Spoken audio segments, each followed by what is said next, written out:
Assalamu alaikum and welcome. We at CCMW are very excited to have all of you join us for our Muslim Women Scholar Series seminar. We'll begin with the recitation of Quran, followed by a land acknowledgement, and then I'll pass the mic to my colleague Umaima to go over the housekeeping rules for tonight. أعوذ بالله من الشيطان الرجيم بسم الله الرحمن الرحيم الحمد لله رب العالمين Ar-Rahman Ar-Rahim Maliki Yawmiddin Iyyaka na'budu wa iyyaka nasta'in Ihdina as-sirata al-mustaqim Sirata alladhina an'amta alayhim Ghayra al-maghdubi alayhim waladdallin Ameen. And now for the land acknowledgement. I begin by acknowledging that Allah created humanity in and of this earth as her Khalifa, and this land that we're on has been a site of human activity for 15,000 years. We can never work to end systematic and institutional violence if we do not center the narratives of indigenous folks in our collective decision-making for social justice and equity. As settlers in Turtle Island, we directly benefit from the colonization and genocide of the indigenous people of this land. In order to engage in resistance and solidarity against the injustices inflicted on the indigenous people of this land, it is imperative we constantly engage in acts of decolonization. Therefore, I would like to acknowledge that this land is the territory of the Huron-Wendat and Piton First Nations, the Seneca, and most recently, the Mississaugas of the Credit River. This territory was the subject of the Dish with One Spoon Wampum Belt Covenant, an agreement between the Iroquois Confederacy and Confederacy of the Ojibwe and allied nations to peacefully share and care for the resources around the Great Lakes.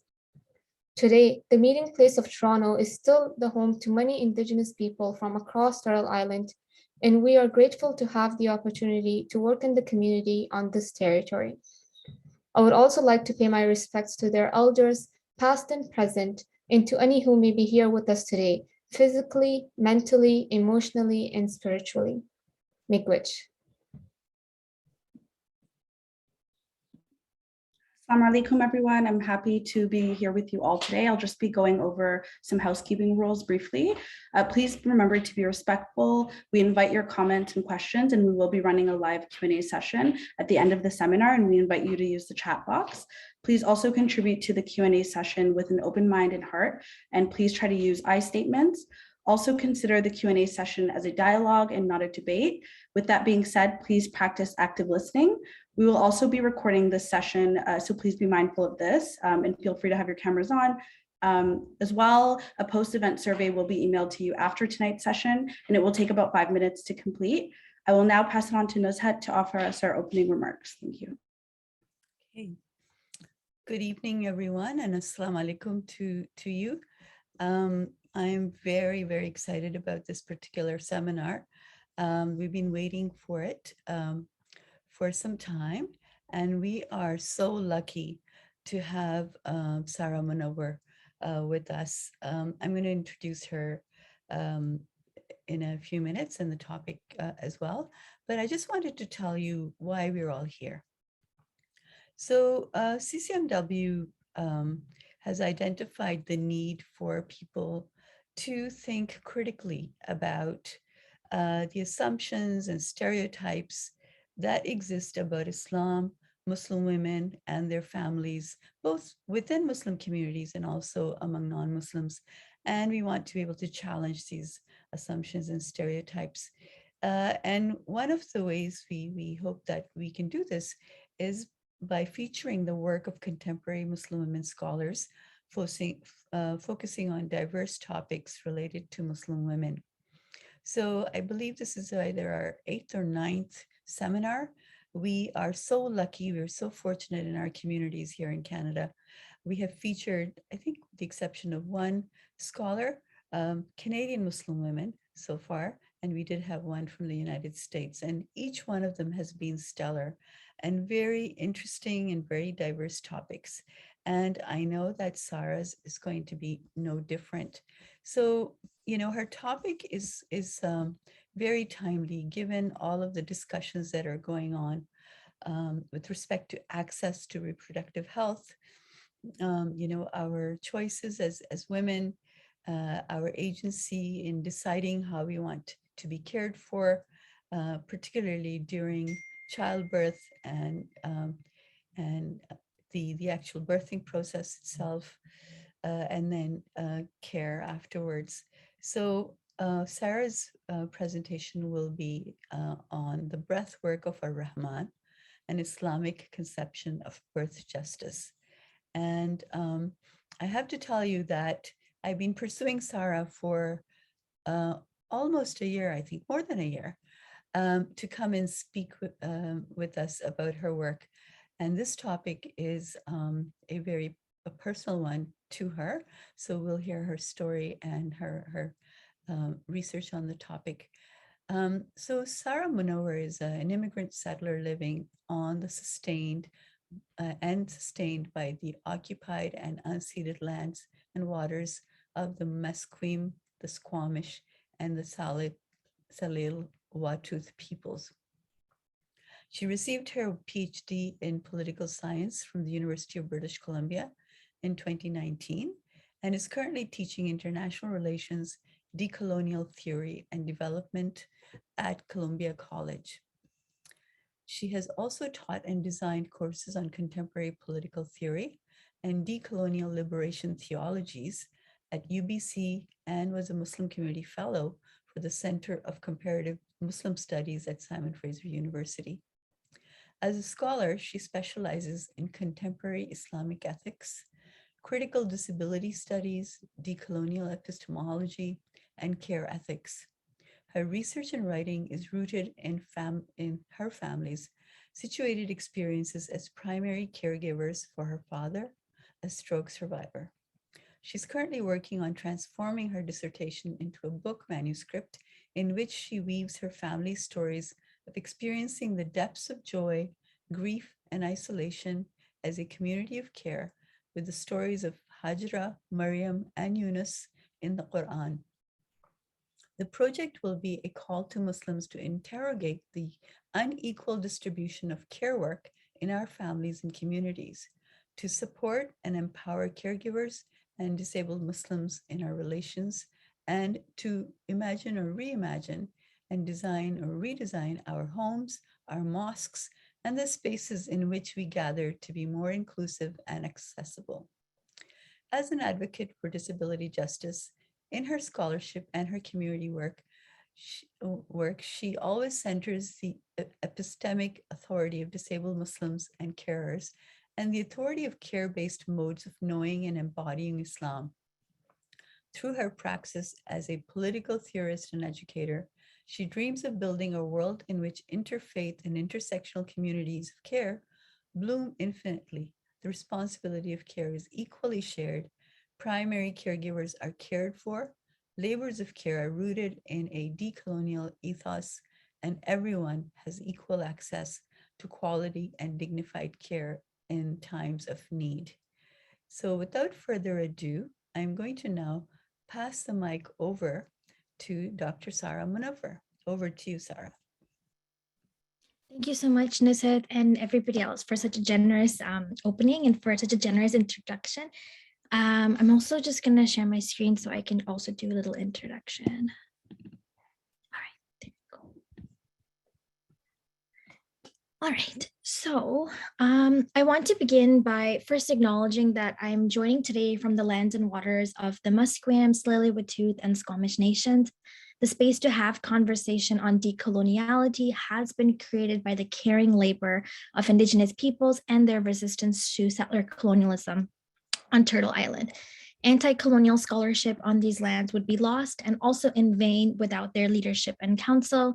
And I also really want to acknowledge the love, witness, and care of these lands and of the caring labor of Black, Indigenous, and racialized Muslim women, and of my beloved mother, khalas, and sisters who all helped me heal from birth and from postpartum trauma to be able to theorize and share these lessons with you today.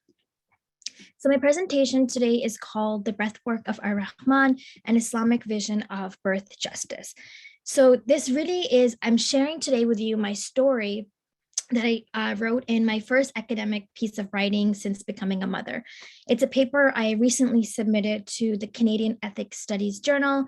And in the paper, I used my own birth story as a text through which I framed the grievances of Muslim birthing people through an Islamic and intersectional moral vocabulary of birth justice.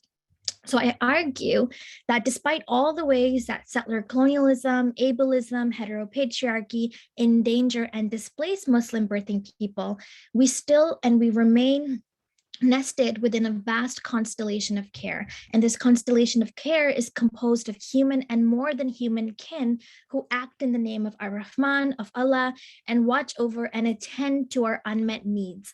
So an Islamic moral vocabulary of birth justice helps us go beyond cultural competency as a medical framework for understanding the care needs of Muslim birthing folk. So to offer culturally appropriate and safe care to Muslim birthing people, it requires us to first care for them as a Muslim and to affirm their epistemic authority to think about and to judge the care that they receive Islamically. So my birth story, the paper begins with my birth story. So after 46 hours of labor, within a span of 5 minutes, I was told by a team of medical care providers that my baby's heart rate was rising, that I had developed a fever, I needed to do a COVID test, and I was failing to progress, and I needed to get an emergency C-section. So I was absolutely devastated. With little space to give consent freely, all I remember is crying uncontrollably, reciting the Quran, and asking my dear friend and Muslim doula Tahia Ahmed, who will take care of me. With my family across the country, no vaccines in sight, and living under lockdown, birthing in the second wave of the pandemic was a traumatic experience. After being discharged from the hospital, during home visits, white midwives refused to accept that I was suffering from postpartum hypertension. After days of pushing through medical racism, the pain of recovery, and the stress of learning to care for a newborn and breastfeed without any counsel of maternal kin, I suffered from a mini stroke. I was rehospitalized and separated from my 4-day-old newborn as COVID cases surged, and I had to pump to maintain my milk supply and secure my right to breastfeed my child. So what exacerbated my trauma was not only the fear of COVID-19, but rather the compounded and intergenerational pain of maternal separation, of being uncared for as a Muslim mother and raising a child without a community of care. And at the heart of this trauma was the violence of displacement, of being separated from my child, of being displaced from my community of care, and the intergenerational trauma of being displaced from my homelands and my kin and being left to mother alone. I found myself under the palm tree with Maryam as she birthed Isa, in the same distant and remote place where I too wished that I had died and had been forgotten. In the Quran, Maryam was counseled by Allah to assume a position of silence and retreat into the desert for her birth to protect her laboring journey from social persecution. The movements that held Maryam through her labor were a voice from below that counseled her, her shaking of the tree to secure dates as nourishment, and the movement of her womb contracting to push Isa down into the birth canal. All of these movements were the breathwork of Ar-Rahman, or as Simi Ghazi calls it, as the moment in labor when God's breath becomes Ami's breath. Allah as Ar-Rahman, as the compassionate carer in this story, acts as Maryam's doula, and it is the force of their breath together that delivers her and Isa's safe passage through birth. So my care ethical theorizing is nested within many stories of maternity within the Islamic tradition, in which Allah serves as a doula to mothers. One story in which Allah serves as a doula is the heartbreaking story of the mother of Musa, who gives birth to a Jewish child under the oppressive regime of the Pharaoh. So in the deep pangs of fear for her newborn child, she received divine revelation instructing her to breastfeed her child and place him in a chest to let him adrift in the river. So to protect her child from the violence of a genocidal regime, she places her child's fate in the hands of the Creator and entrusts his safe passage to the waters of the Nile. This heartbreaking scene of maternal separation recurs across our world today for Black, Indigenous, and racialized migrant mothers who have been separated from their children by forced migration, land dispossession, and gender-based violence. In this scene, Allah serves as a postpartum doula to Musa. He consoles and comforts her grieving heart and promises to her, "We shall return him to you." Asma Lambert interprets the care of Creator in this scene as a force that instills strength and courage in her heart through a tie or a binding that holds her heart from bursting open in broad daylight. So another image of Allah as a doula that my friend and poet Zara Nakvi shared with me is the birth story of Fatima bint Asad. In the story, Fatima bint Asad retreats into the Kaaba to labor and birth Ali under the protection and care of Allah. So during her 3-day-long labor, in which she prays for ease and relief from the pangs of labor, the doors of the Kaaba are miraculously sealed shut and no one is allowed entry to disrupt and intervene her birth. These stories teach us that the Islamic standard of reproductive care honors the bodily autonomy of birthing persons and labors against maternal separation and unsupported caregiving. These stories, they bear witness to the plight of mothers who've been dislocated and separated from their children or must care for their charges in unimaginably difficult and harsh environments. Here, Allah as Ar-Rahman cares for birthing Muslims as a doula and offers them sanctuary, safe passage, and respite in a world on earth or dunya that neglects and abandons them in their time of need. They are cared for in more than human ways. And it is with this breathwork that many Muslims all over the world labored in hospitals alone, in deserts of their own, asking Allah to protect them and their babies, not just from COVID, but also from the ableist, racist, and heteropatriarchal violence of medical care providers in such an uncertain time. So what I'm calling attention to here is not the threat of COVID-19 as an illness, but rather the social and ethical consequences of the way that public health mandates have been enforced to protect the public in a way that has exposed racialized communities to different levels of compounded risk and harm.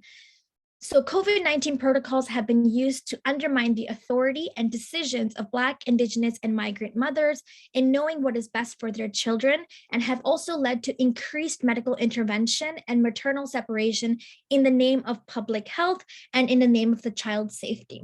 So in a settler-colonial society like Canada, Black, Indigenous, queer, disabled, and racialized Muslim mothers are already subject to differentially high levels of medical racism and maternal separation.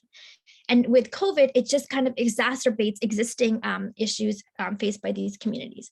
So guided by Rita DeMoon and Elena Hankivsky's intersectional approach to public health, I identify 3 distinct types of harm experienced by Muslim birthing people in the COVID-19 pandemic. So first, there's compounded trauma. Postpartum recovery in lockdown triggers the intergenerational and compounded trauma of Black, Indigenous, and racialized Muslim parents, whose community parenting practices have already been disrupted and endangered through displacement, surveillance, incarceration, and maternal separation. So the trauma of having to mother alone or to be separated from your child and be denied access to life-sustaining relations of care, as your parents and grandparents were, is racialized and gendered. Many queer, non-binary, and trans Muslim birthing persons have also had to grieve both the pain of being excommunicated from their families and being denied Islamic rites of passage into parenthood, but also the pain of not being allowed to have chosen kin care for them due to COVID protocols. The second harm is unmet needs. So cultural competency is more of a medical model of how to care for basically people from different cultures. And this model of care as a framework is just not adequate to articulate the unmet needs of Muslim birthing people.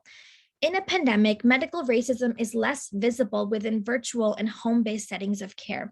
A distinct experience of gendered Islamophobia experienced by Muslim mothers in Canada is inattentive care, in the way that medical care providers prioritize the needs of the fetus without any regards for the voice, safety, or consent or access needs of the Muslim mother.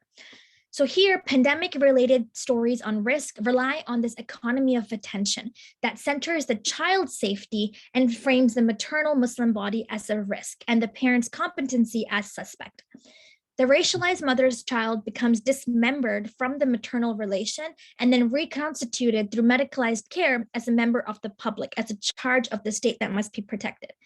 This is a violent way of kin-making, of enlisting Muslim children as subjects of the settler-colonial state.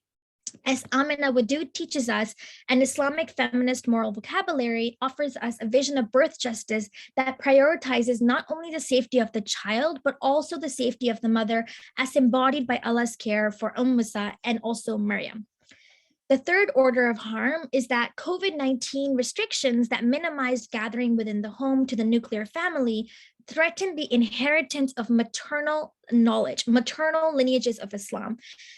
So in being cared for by chosen kin, extended family, aunties, communities, elders, the Muslim parent comes to inherit care-based ways of knowing Islam and Islamic ways of caring for one's postpartum self and their newborn. So limiting home gatherings to the nuclear family for postpartum Muslim person is particularly harmful in the 40-day early postpartum period, where Muslims are differentially exposed to the harms of medicalized and white secular narratives of womb care, of breastfeeding, and of parenting.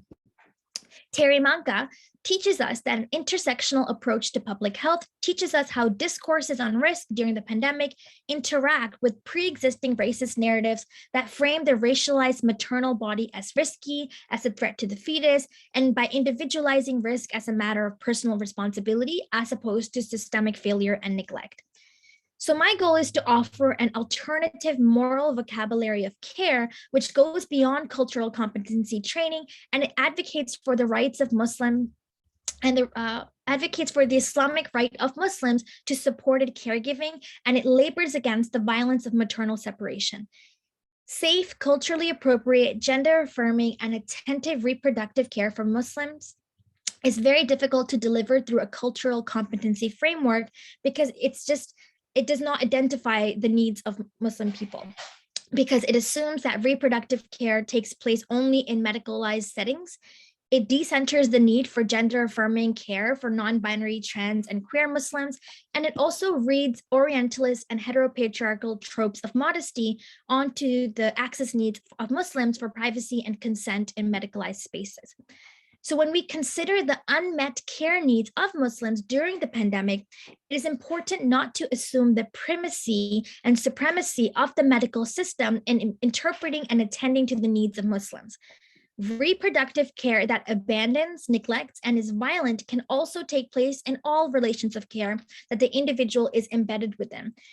An intersectional lens helps us consider multiple layers of care relations and the ways in which systems of violence work together to produce situated and storied habitats of harm, which endanger the lives of Muslim communities. And it also creates a unique set of unmet care needs for each individual. For example, the kinds of care, rites of passage that a Muslim birthing person needs to be affirmed by their own kin during postpartum is different than the kinds of criteria for evaluating, it's different than the needs they have of medical care providers. These are two different categories of needs and require different criterion for evaluating orders of harm and relational responsibility.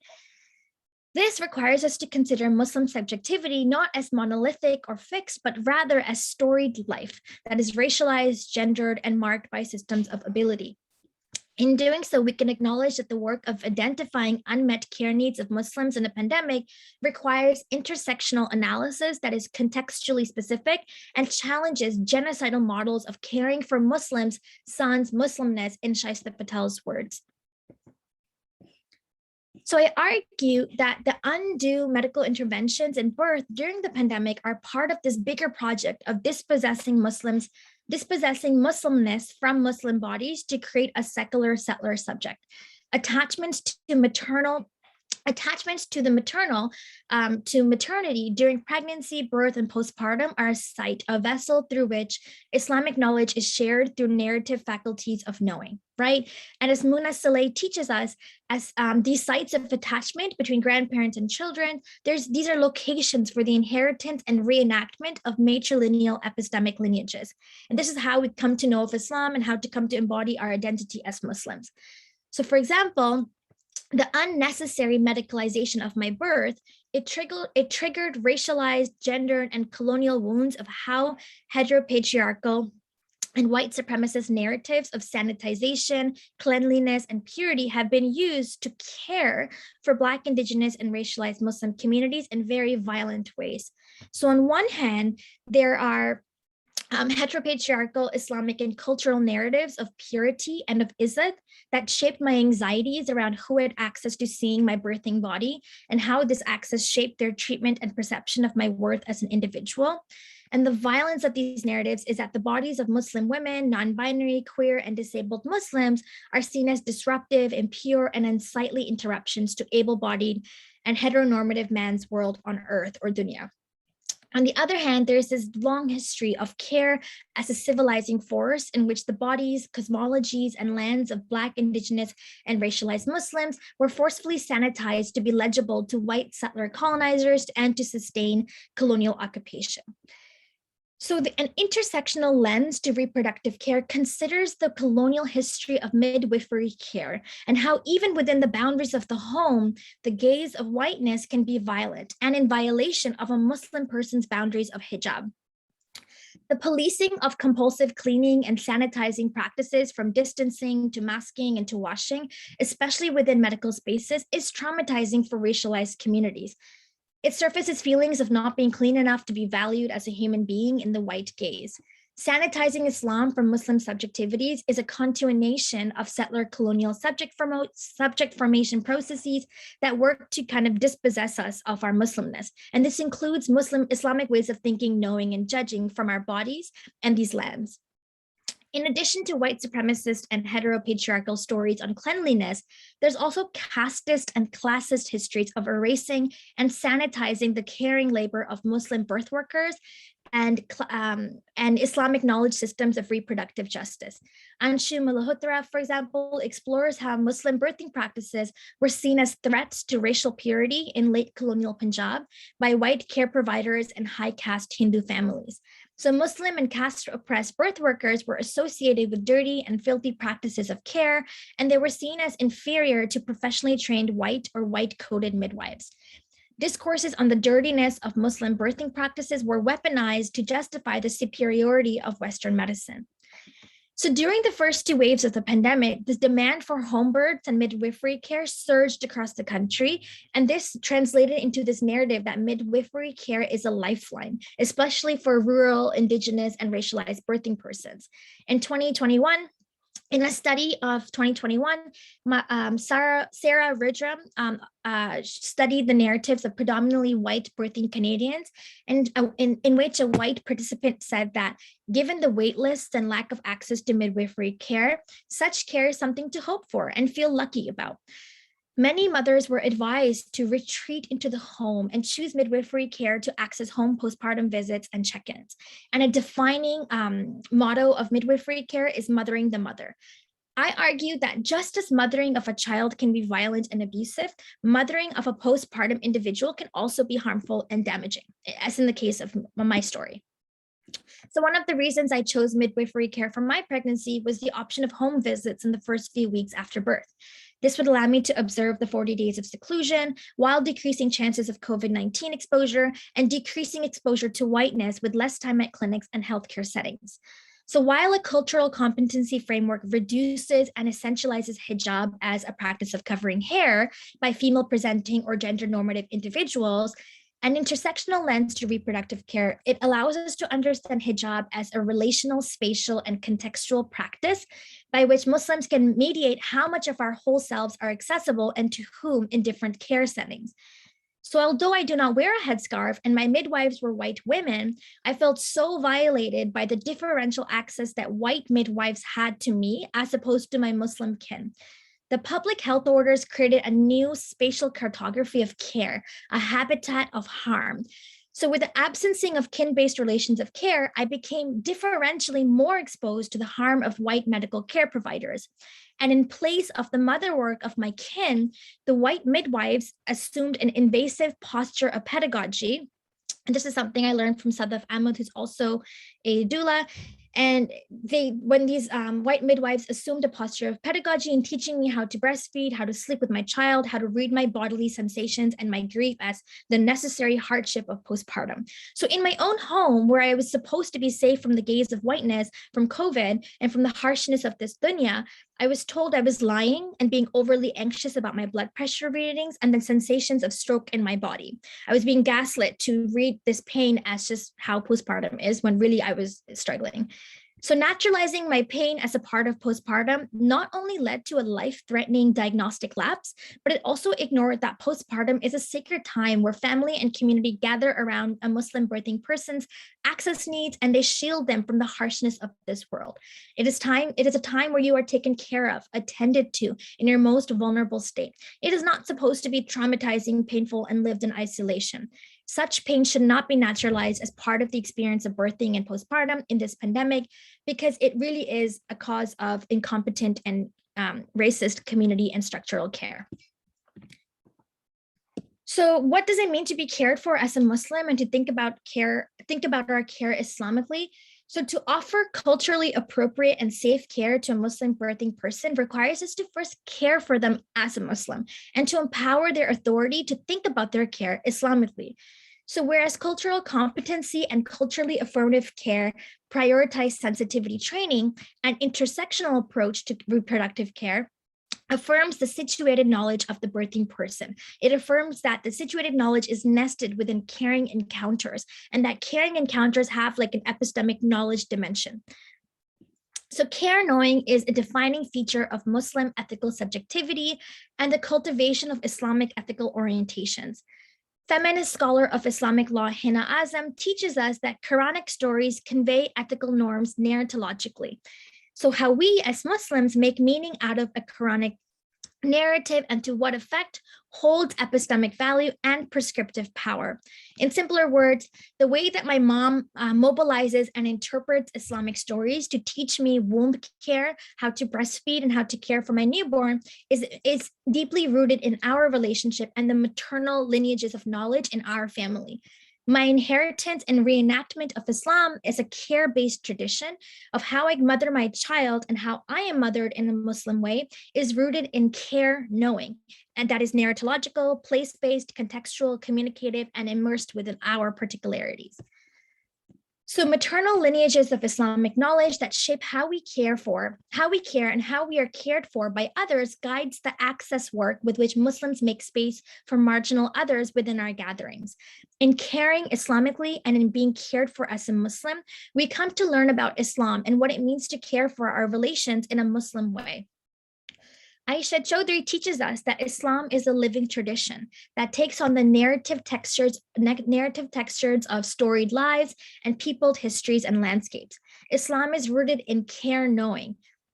And a defining feature of Muslim ethical subjectivity is to move through the world as a care ethical agent who engages in a distinctive kind of knowing. And we have, as a care ethical agent, we make judgments about needs, about conflicting needs, how to meet these needs together, and who needs to take who, and how to distribute care needs amongst a network. So building upon the notion of access intimacy developed by disability activist Mia Mingus, I identify these forms of Muslim caring. I identify Muslim caring labor as access work, the ways in which we make space for others in our gatherings and offer them refuge from and safe passage through their harsh material terrain of ableism, heteropatriarchy, and settler-colonialism.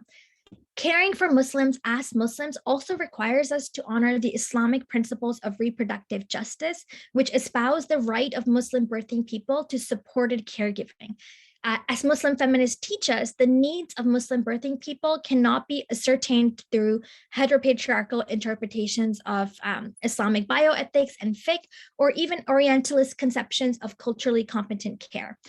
Zahra Ayubi argues that existing literature on Islamic fiqh and of medical ethics does not accommodate women's real life experiences or consider women's scholarly and personal perspectives as authoritative.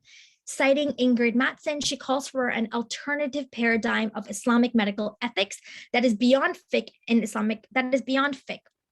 attends to Muslim women's values, priorities, and needs as patients. Similarly, bioethicist Ruem Muego argues that the existing body of cultural competency practices, curriculum, and bioethics literature coming from the US trains white medical professionals to embody an imperial, paternalistic, and patronizing attitude towards migrant Muslim women.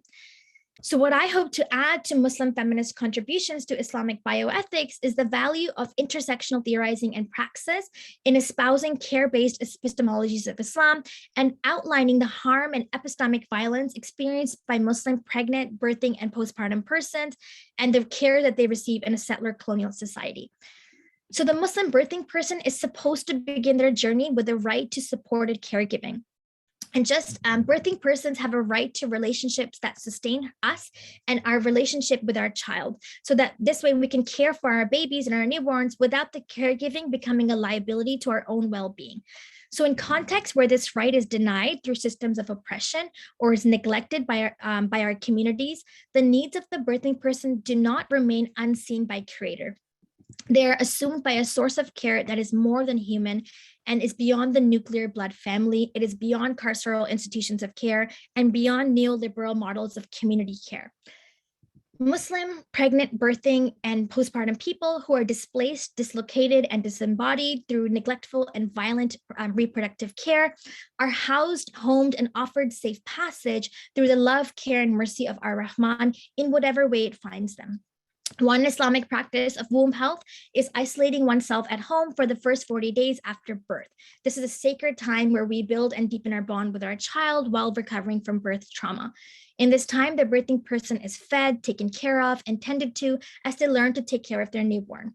So through sharing stories, song, and ritual, maternal can watch over and guide the birthing person's transition into parenthood.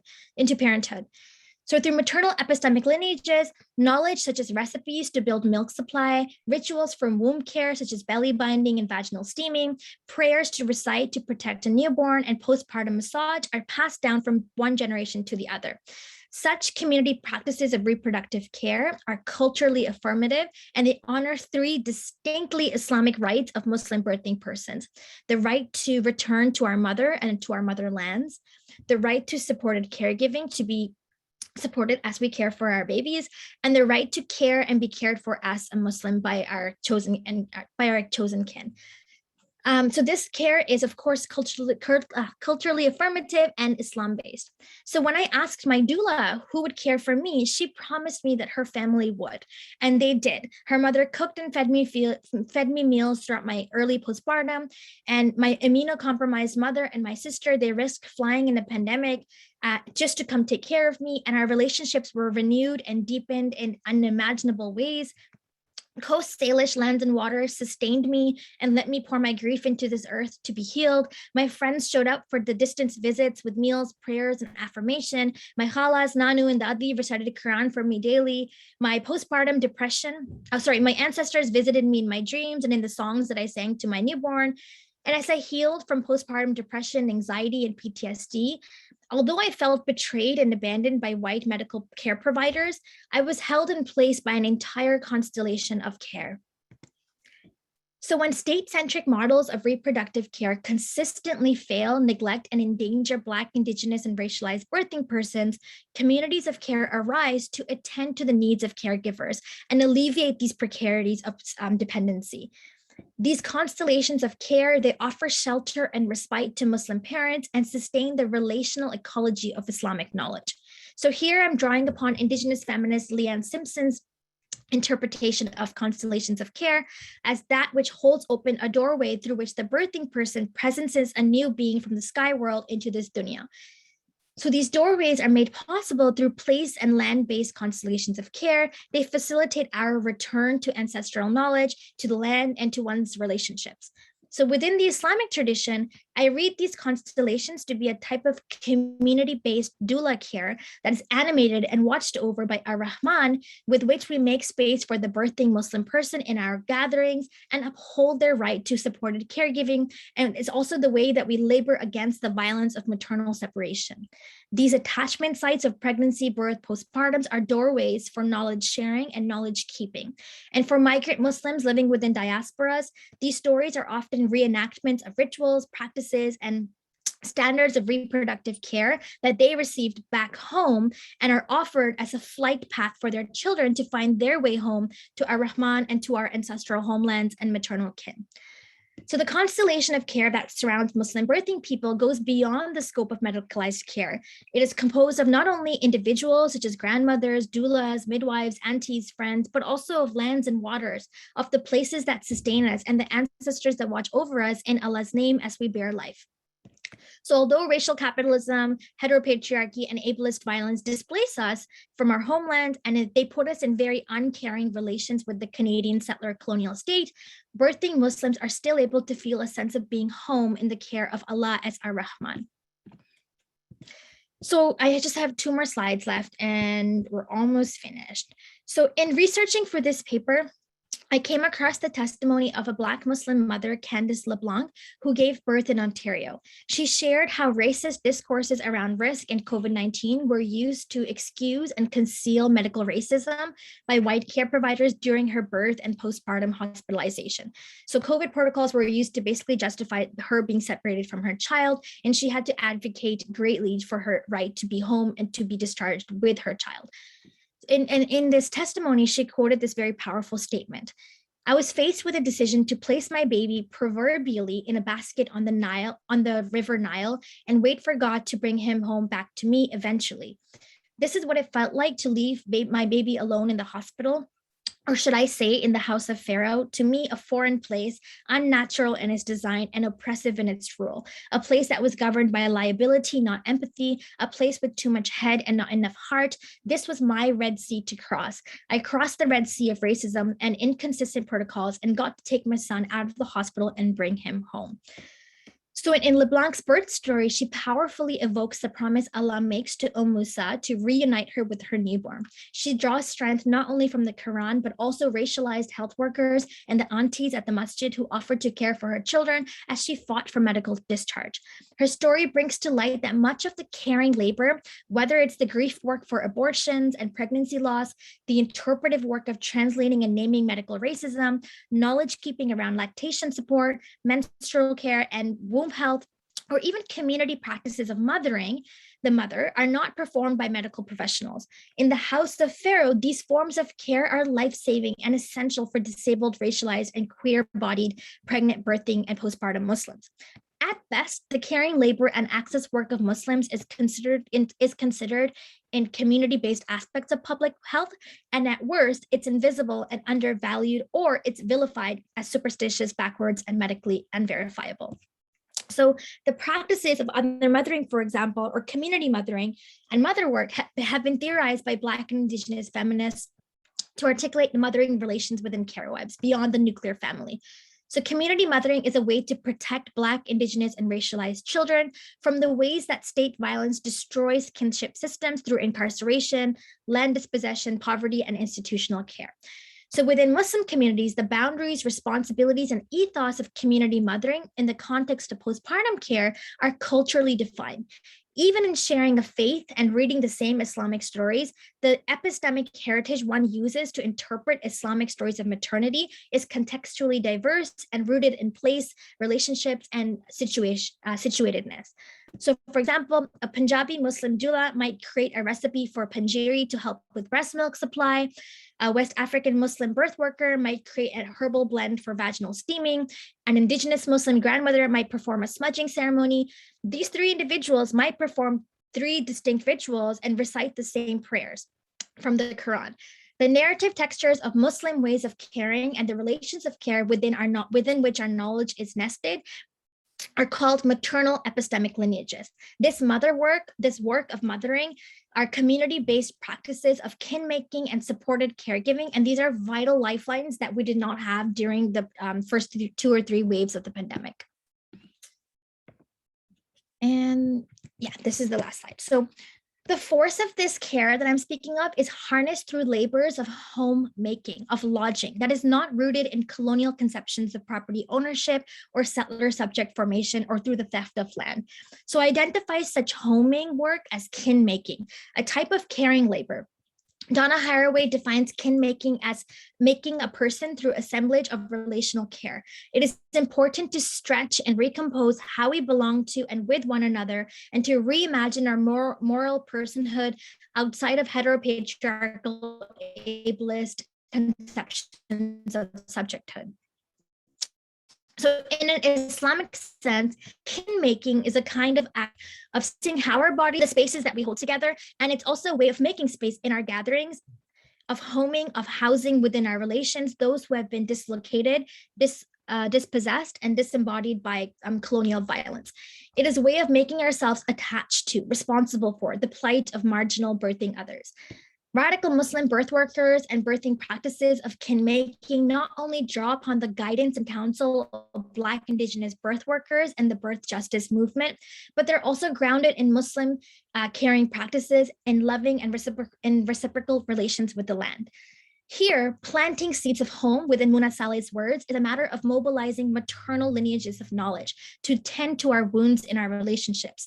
This care work, it comes from upkeeping care-based epistemologies of Islam to nourish Muslim bodies. And this homemaking is a way of holding space for Muslims to possess their Muslimness while birthing, and to think and critique and judge their care Islamically.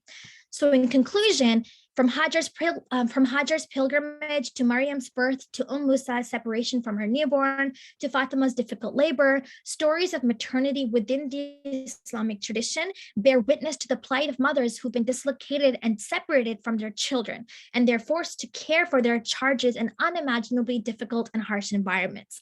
In these stories, Allah as Ar-Rahman cares for the birthing Muslims as a doula and offers them sanctuary, safe passage, and respite. In all these stories where the society or dunya has failed to meet their care and access needs, they are not left alone and they're not abandoned. They are cared for by Creator and His creation. And from the water that sprouts from the ground to nourish Hajar, or the dates that fall to feed Maryam, or the water that carries Musa safely to his fate, it is all ways of care that Allah offers as a doula. Thank you so much for listening to my very long presentation, and also for witnessing my birth story. And if you have any more questions, I'm so happy to share this article with you once it's out. And